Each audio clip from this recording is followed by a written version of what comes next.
there, everybody. It's Lance. I'm Jeremy. And we are Hard to Master, where we take a look at games that are Hard to Master, such as Core of Discovery by Off the Page Games. Core of Discovery is coming to crowdfunding here in the very near future, so make sure to check out the link down below in the description of this video after you watch it.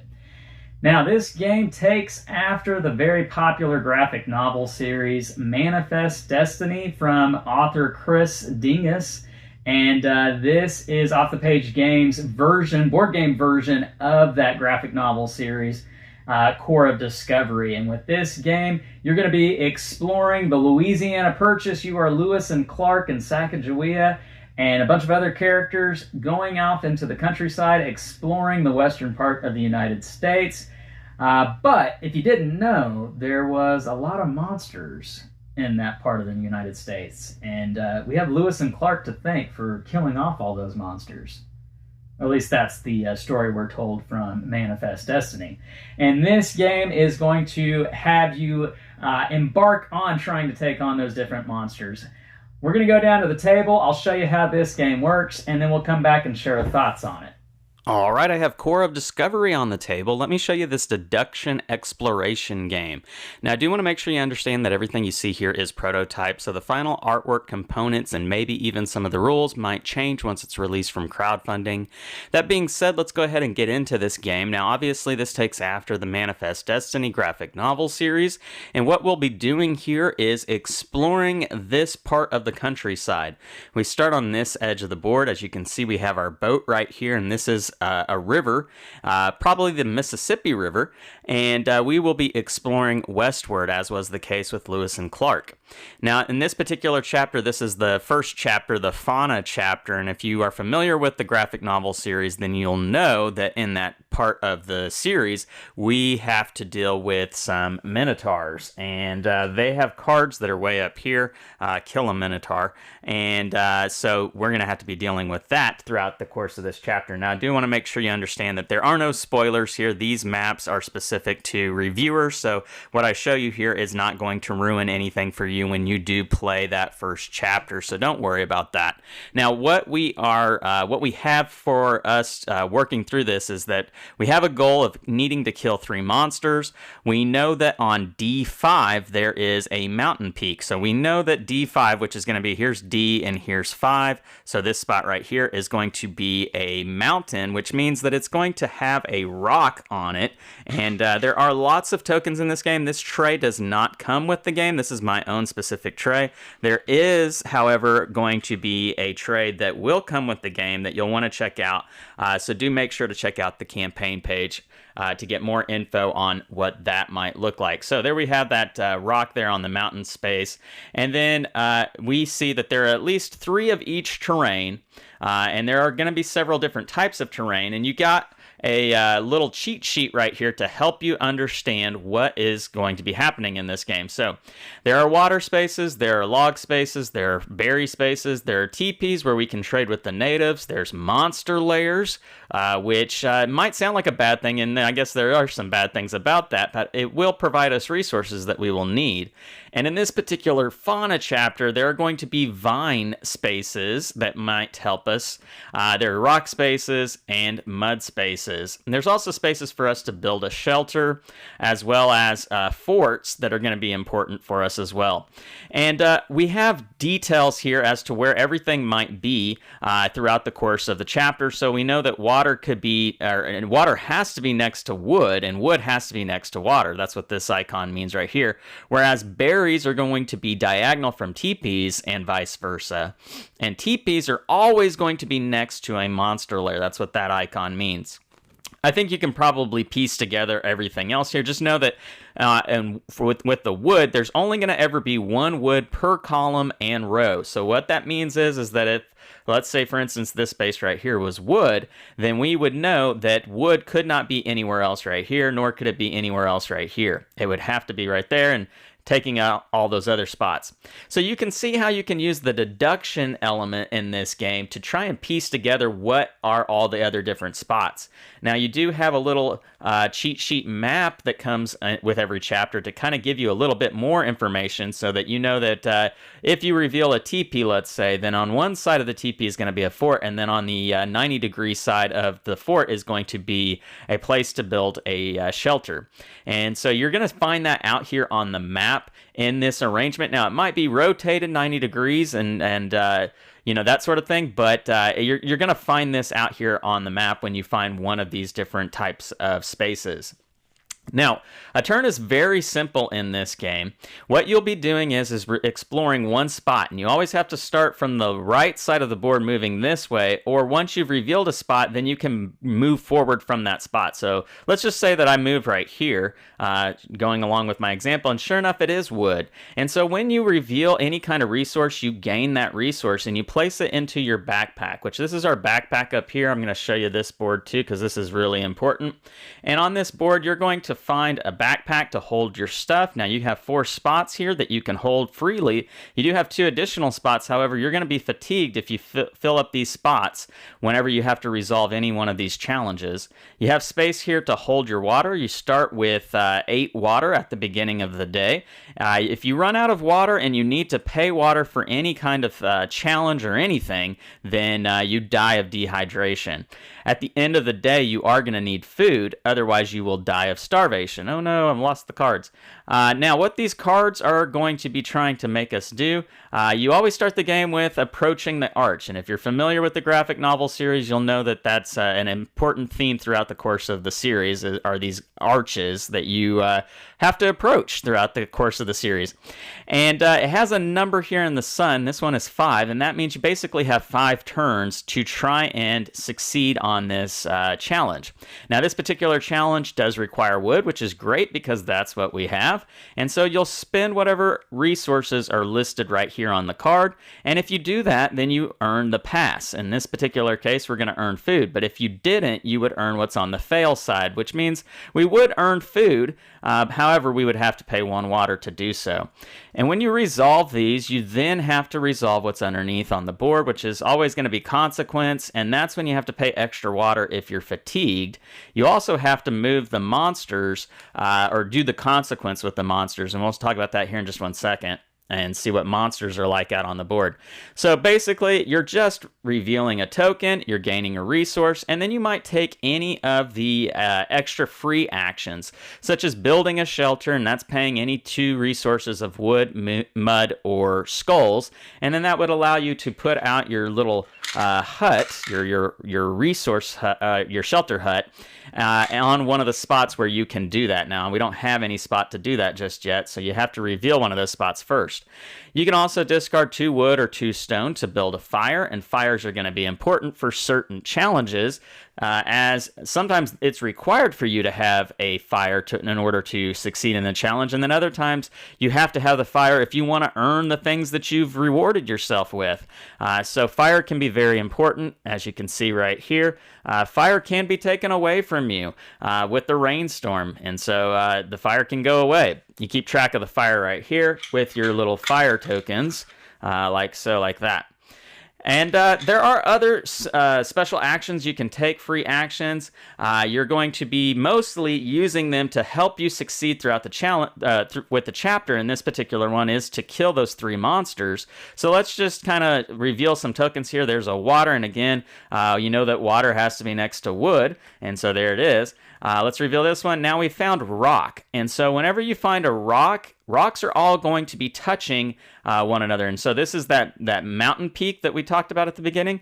And so this rock is touching that. And likely some of these other spots around these ones are going to be rock as well, because all the rocks on the map have to touch one another. And also, rocks have this red ring around them, and that means you cannot pass through rock. And so we have to go out around the rocks. So maybe we go here and we find mud, and as this would continue, we would be adding resources to our backpack. But once we get to the number that's needed to have to do the challenges, and so we have 5 pieces right here of sun, and these are just the tokens that are covering up these spots. Now we have to resolve this particular card, and then we move on to the next one. And then after we've done all 3 of these, that would be the end of the day, where we have to have food to pay out of our backpack, otherwise we die. And then it would be nighttime, and we would refresh these cards. We would refresh any of our equipment cards. I forgot to mention that. There are gear cards that you are going to be having in this game. You'll start the game with so many gear cards depending on the number of players in the game, but they're going to let you do special things, exhausting them oftentimes to be able to do the effect on them, such as the machete here, which lets you basically flip over 2 tokens that are adjacent to one another, and you only have to activate one and put that token up there. So you basically save some time using the machete. Now, when you exhaust these, you're just basically tapping it like you would in any trading card game, and you don't get it back until it's refreshed at the end of the night phase. So you have gear cards, and those will be kept down here.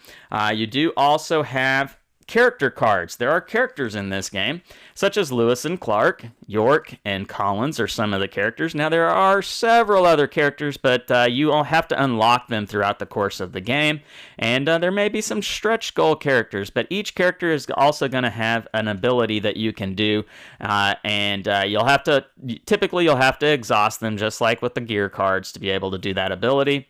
There are also destiny cards that you can earn, and you get those whenever you have completed a full column. Revealing everything on a full column would get you a destiny card, such as a fishing rod. Discard if you have a rock, and then gain a vine. And that's, those can come in handy when you are in a pinch and you need something right there before the challenge is about to come up. But anyhow, at the end of the night phase, you do get to refresh any cards that you've exhausted. And then you would fill in new challenges here. We can show you some more of these challenges real quick. School of Fish. Strong Wind. Now, some of them are going to be specific to the chapter that you're playing, and this is the fauna chapter, and then there are going to be some that are going to be in every chapter. And so, again, these are just going to be challenges that you have to try to accomplish. And then, whenever you eventually do reveal a monster lair, let's see if I can find a monster lair out here. Again, I'm not spoiling anything for anyone. This is a map that is specific to reviewers. Goodness, can't find one. Where are they? There's a fort. There's a monster lair. Okay, so here's a monster lair. And when you reveal a monster lair, that's going to signify when you have to flip over one of these threat cards. Now, at the end of the night phase, if you don't have any monsters out on the board, you automatically have to reveal a threat. And sometimes it's just going to be you got injured, something bad happened to you, and this is going to stay out here till you resolve it. Other times, it will be a monster, and these monsters are specific to whatever chapter you're playing in. As you can see, here are the Minotaurs, and the Minotaurs are going to come out in the form of tokens on the map, and they're just basically going to make you have to pay extra resources if you're going to want to go anywhere near them to explore. So that's another challenge you have to deal with. And in this particular chapter, you would flip over these kill Minotaur cards to try and figure out how you can kill this Minotaur, and it's always spending resources to have to try and take them out, which is the main part of the game, or at least in this chapter, killing 3 Minotaurs. That's basically the idea of how the game works. Now, every chapter is going to be different and presenting you new ways to have to try to accomplish whatever it is you're trying to do. And it does follow along with the graphic novel series. So if you're familiar with the graphic novel series, then you'll know that there are lots of different monsters that you have to work your way through. And each one presents its own different challenge. The Minotaurs, they basically, clog up the board. There are going to be Cyclopses that move around the board. There's going to be plants you have to search. There's going to be insects that are going to be flying, and lots of other things. There's a Vameter, which if you've watched our playthrough video, you'll know about the Vameter and what it does.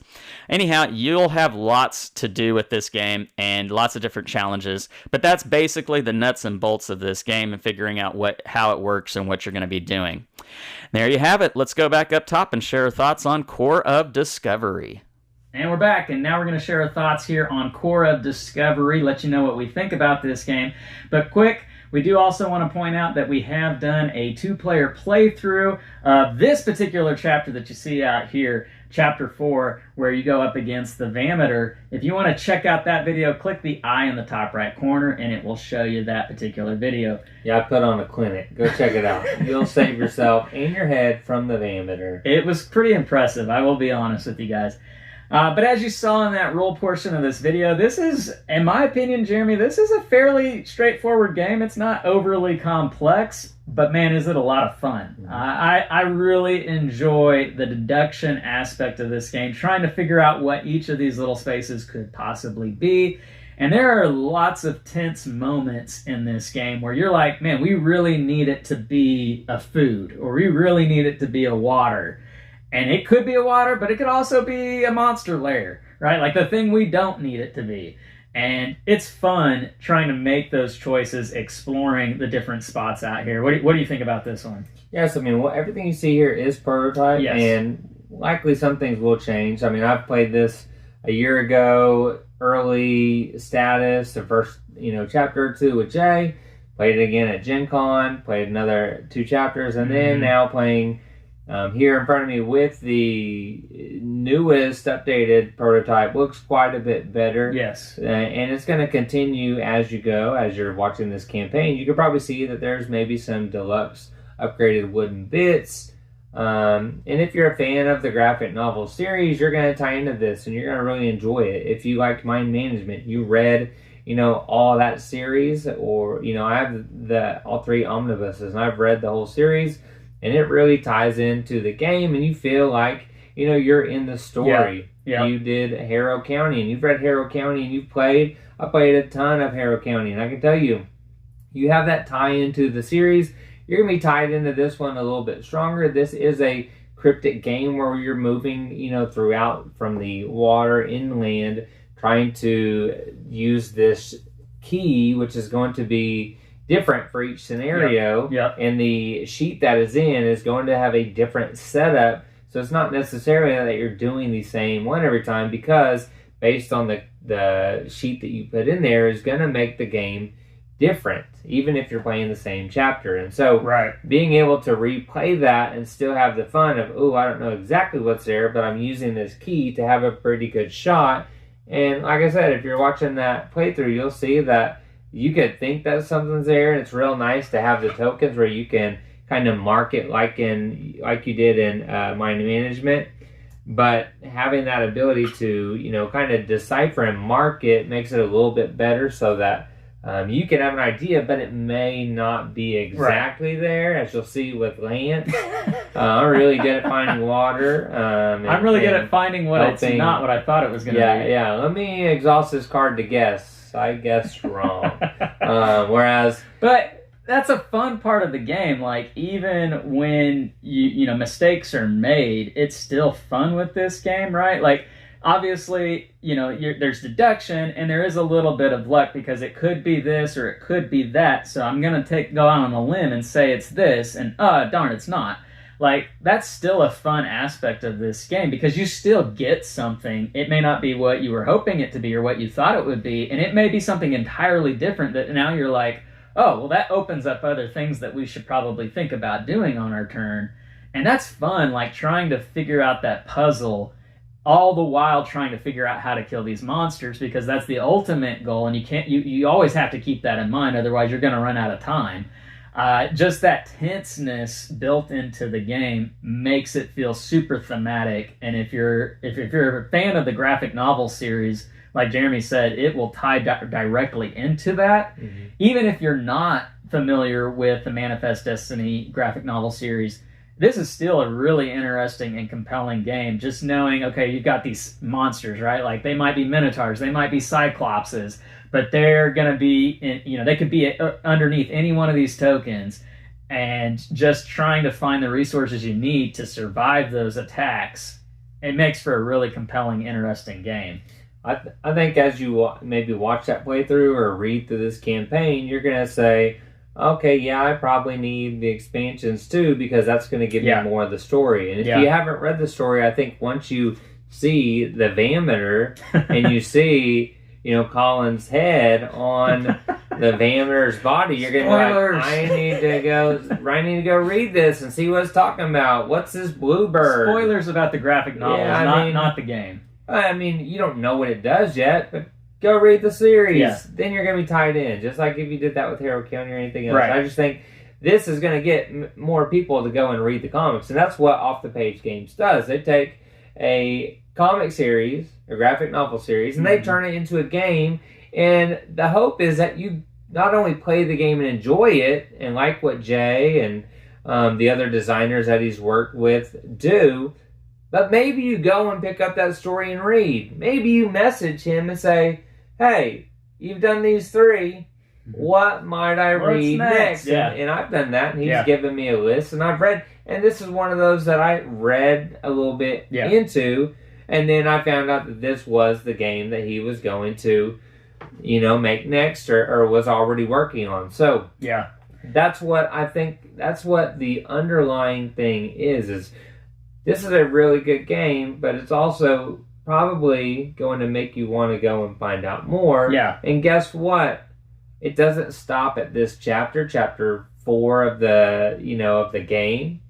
So there's possibilities that that's going to extend like the other games, and they do a good job of guiding you in with a little bit maybe less complex of the game, and then guiding you in, especially if you played the other games. When you unlock that shift system and you're adding more to the game of mind management, or you're in Harrow County and you have the base setup, you really want to get to that full mode, and then you want to try out new characters and the new asymmetric play style that the 4th and 5th chapter, or even that expansion, the Fairfolk, is going to do. That's kind of what this is. You start with a more basic flow of the game, and then you throw in these twists and turns to give you a little bit more game to match that story. One of the things that we can let you know, just based off of the content that we've received with the prototype that we have, as well as some of the other stuff that we are aware of,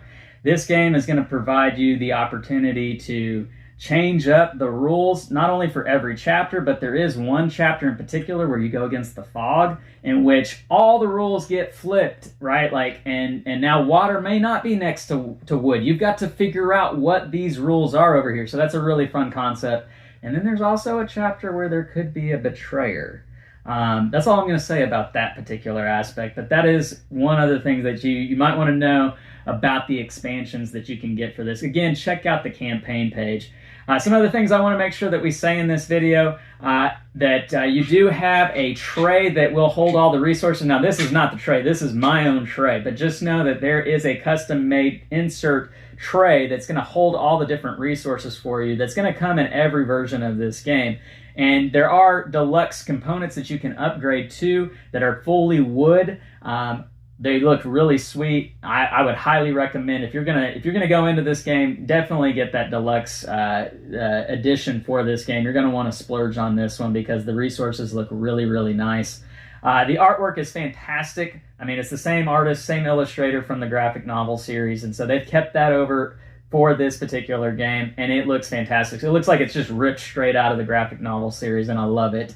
But yeah, no, there's a lot to really like about this game, and as is the case with all the off-the-page games, you're going to get a lot of bang for your buck with this game because, like Jeremy said, every time you play this, you're going to have different equipment to use, different characters to use, the map's going to be different, the chapter's going to be different, the challenges are going to be different, so every time you play this game, it's going to be incredibly different and give you new challenges to try to figure out, so lots to like about this one. Yeah, Jay and Sin did a really good job designing this one. Like I said, I've seen the development and talked to them about it over the past year or so. So I know it's been in the works for quite a while. And there's going to be more development and, little tweaks until that final product comes to you. But definitely read that campaign page, check everything out, get googly-eyed on everything. And then watch the videos, see if that's something that's going to match for you. And I think for many of you it will be. If you like a different cooperative type of game, this might do that for you. It's not dudes on a map, not dungeon crawling. You're trying to decode this board exploration, so that you can get survival. Basically, you want to survive, and you don't want to dehydrate like Lance says. You want to go in, you want to find water, but you need to find resources. And every now and then, you need to guess C, and you need to guess correctly. Well, there you have it. That's our thoughts here on this very unique, very cool, very thematic game, Core of Discovery. It is from Off the Page Games. Where'd that box cover go? Let's get that back out here. There you go. Again, it's from Off the Page Games, and it is coming to crowdfunding, so make sure to check out the link down below in the description of this video. If you like this video, please hit the thumbs up, subscribe to the channel, and hit the bell icon to be notified of all of our great new content. I'm Lance. And I'm Jeremy. And we are Hard to Master, where we take a look at games that are hard to master. We'll catch you next time. See ya.